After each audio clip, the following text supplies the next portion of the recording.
So you probably, if you're an advanced art student, were noticing that this fish that was in the front was very one-dimensional. It was very monochrome, and the rest of the image had such a three-dimensional quality to it. It had so much depth, and so I wanted to take a minute and show you how you can render your drawing in here just using the pen tool and the gradients. As you can see, I've already started doing that. I've got a nice highlight here, and I've got a nice highlight going down the back. And so I have some other places where I'd like to do that. I want to do that a little bit here. It takes a little bit more time, but if you were wondering how to go about doing that, grab your pen tool and just envision where your light source is coming from. So I think my light source is coming from about here. And I might have a little bit of a highlight here on my fish's face around his eye. So I'm just going to, I always have to click save for me before I hit that last button. I'm going to use my nodes tool and reshape my curves so that they bend nicely around, and I probably don't need that node. I can click on it and delete it, right? And I can just, I want to get these little handles out of the way. There, that worked. Of course, I could zoom in some more. That'd be helpful so I could see what I'm doing. All right, now I'm gonna just click my selection tool and have that little area that I'm gonna have highlighted selected, and I need my fill and stroke box. So I'm just gonna go ahead and close the align and distribute box, and there. Now my fill and stroke is at the top. So as you can see, I don't have a fill on there, so I'm just gonna click here to create a solid fill. I could do a gradient fill if I wanted to do it that way. So maybe I will, yeah, I'm gonna go ahead and do it this way, because then I like to have control of my colors. So the reason why it's white is because this little spot right here is all the way down at the lowest tint where it's all white. So I'm gonna go ahead and I think I will pick kind of, I do want a white-ish color because it is a highlight. I don't want it to be too white. Can play around with the opacity here so that I can see a little bit of the original color coming through, and that looks pretty good.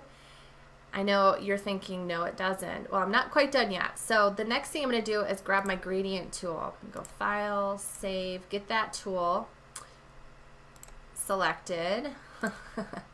I can do this.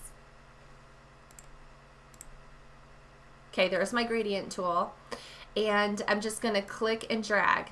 Okay, and now you can see that that shape that I had selected is a gradient, and I can play around with the edges. So up at the top, I want that to be a pretty lime green color, and this is where your color picker comes in handy. So I could just grab my color picker here. I have to make sure that it's showing up here, and I'm going to pick the color green that was right here on that fish, or I could pick the color back there. Okay, and then I'm going to double click here and create another node, and this one I'm going to bring, and I'm going to bring in some nice purple hues to it. Okay, so I'm guessing that probably this one needs to be a lot greener. There we go. This one right here, I need to pull up and get some more of the hue. So pay attention to where your sliders are at, and then this lower one can just be more of that white. So I'll take that down there. Okay, then what you can do is you can play around with sliding this up and down so you get it where you want it. Okay, and perhaps you're happy with that.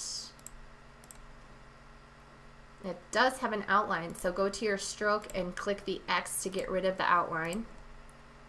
Okay, and the other thing that you can do on your fill, because you'll notice it has really sharp outlines is increase your blur. So there we go, make a little blur on there. That looks so nice, and it kind of matches that other a little better. Now we're getting some three-dimensionality to our fish. Looks really good.